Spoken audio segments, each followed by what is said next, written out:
Hi, I am Loretta Jean Posey. It is an honor for me to tell you about my great-grandfather, Chief Posey. There are no clear photos of his face. This is one of the better photos of him with a strand of hair cutting across his left eye. The pedigree shown here is from Family Search Family Tree. I am on the left. And on the right is Chief Posey named Mapua at birth. There are two main sources for the text in this video. The first comes from a San Juan Record article written by Buckley Jensen in 2009. Thanks, Buckley. Next, in the Utah Historical Quarterly Volume 79, Number 3, 2011, Robert S. McPherson supplied information about Polk and his son in the 1915 fight in Bluff. Robert wrote other discussions on why there remained unresolved tensions between the Indians and the whites. Thanks, Robert. Chief Posey have a bad reputation, but please hear his side of the story. He was born in 1863 and raised at Navajo Mountain, San Juan County, Utah. They enjoyed a comfortable, blessed family life. It was a remote country, but he had seen cattle companies from Texas bring large herds of cows in and overgraze our land. His anxiety increased when Mormons came in 1880 with their horses, sheep, and cattle. Later in life he took the name Posey because he liked a man named Porter Posey. Porter was a blacksmith for the Hoskanini Mining Company dredging gold on the nearby Colorado River. Porter was a kind man and let Posey borrow tools to make jewelry. Posey married a beautiful Ute girl named Tura. She was the daughter of Poko Naraginip.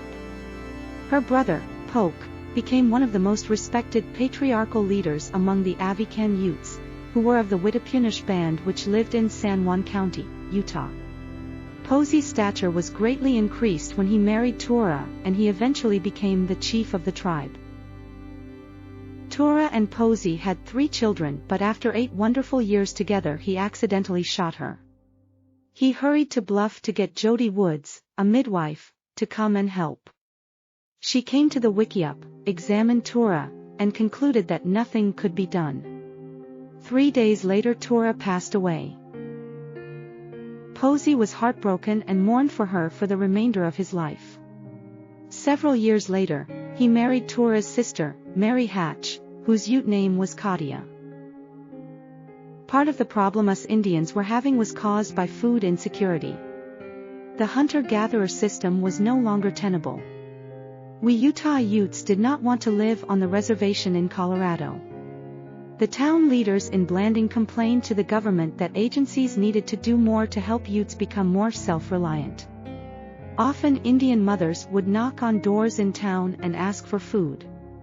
Occasionally a range cow would disappear.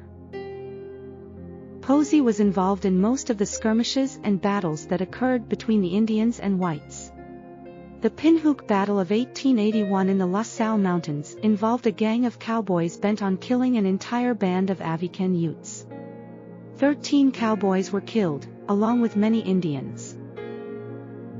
Posey was a key figure in the Bluff War of 1915, which began as a result of Polk's son, Sayanigat, being arrested. He was accused of killing Juan Chacon, a Hispanic herder returning home to New Mexico with a large paycheck earned in Utah.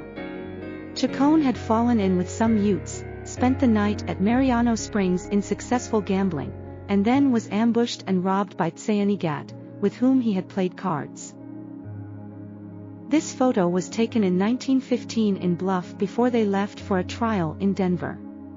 On the left is a Navajo interpreter named Robert Martin. Posey is next, followed by his son, Jesse, then Sayanigat aka Everett, a son of Polk, then Polk aka Billy Hatch. The press in Denver treated Sayanigat as a celebrity, and the 12-man jury concluded the prosecutor had not proved their case. Before they left Denver, Sayanigat spent some time in a Denver hospital being treated for tuberculosis. He died from the disease in 1922. The battle in Blanding in 1923 became known as the Posey War by Anglo historians and was also known as the Last Indian Uprising. It all started back in 1868, when the Colorado chiefs gave away the Avican Ute land in Utah through a treaty. Our Avican band were incensed about this sellout and did everything in their power to remain on their ancestral lands in Utah. This was the cause of much of the friction between Anglos and Utes in subsequent years, because the Indians were afraid that if they capitulated, they would be forced to leave Utah and live on a reservation in Colorado. Just a month before the last battle, Mencus Jim, Poke and Posey, along with other Ute leaders, met with representatives of the United States government to once again appeal for their right to retain their ancestral homeland. Indian Agent E. McKeown took their request to Washington. Posey felt optimistic that their request would be granted. Shortly after this meeting, Posey caught Joe Bishop's boy and Sanup's boy threatening the life of Corey Perkins, who was unarmed. Posey ordered the boys to leave Perkins alone. He liked Corey, who had lived with the Maori people for several years and had occasionally entertained our people by putting on a skirt and performing a Maori haka dance. The embarrassed boys rode on into Blanding, and along the way they killed cattle belonging to the Mormons. The boys were arrested and brought to trial by Sheriff William Oliver in the basement of the old schoolhouse in Blanding. Albert R. Lyman was the defense attorney and Fred Keller was the prosecuting attorney. Posey came to the trial to try to help the Ute boys. His main motivation was that he wanted no serious trouble to occur which might jeopardize the impending decision from Washington. The trial was held. And Joe Bishop's boy was found guilty. When everyone went home for lunch, Joe Bishop's boy escaped by wrestling Sheriff Oliver's pistol away from him, leaping onto Jesse Posey's racehorse and heading north. In the process, he took a shot at Sheriff Oliver. He missed Oliver, but the bullet hit the sheriff's horse in the neck. Posey told his people to run and hide west of Comb Ridge, about 20 miles west of Blanding. He planned to stay behind and try to negotiate with the sheriff's posse. As the posse approached, he fired his .30-06 but never hit anyone. He was fired upon and a bullet hit him in the hip. He managed to get on his horse and ride to a secluded cave in a canyon west of Comb Reef. He warned his people not to kill or threaten the posse for 3 reasons. First, many of the Utes in Blanding had already been rounded up and incarcerated in a stockade in the middle of town. Second, the Mormons had always been his friends and he felt their chances would be greatly enhanced if they did not fight back. Third, he feared that if any of the posse were killed, the Utes would be forced to leave Utah and go to a reservation in Colorado, and all they had been working and fighting for decades would be lost.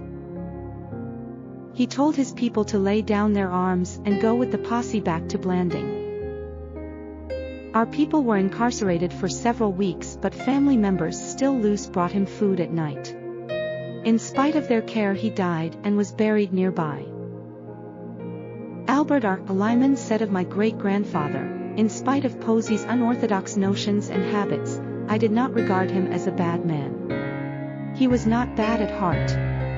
Deep in his soul were the intrinsic elements of manhood, courage, loyalty, and love." Thanks for listening to my Chief Posey story.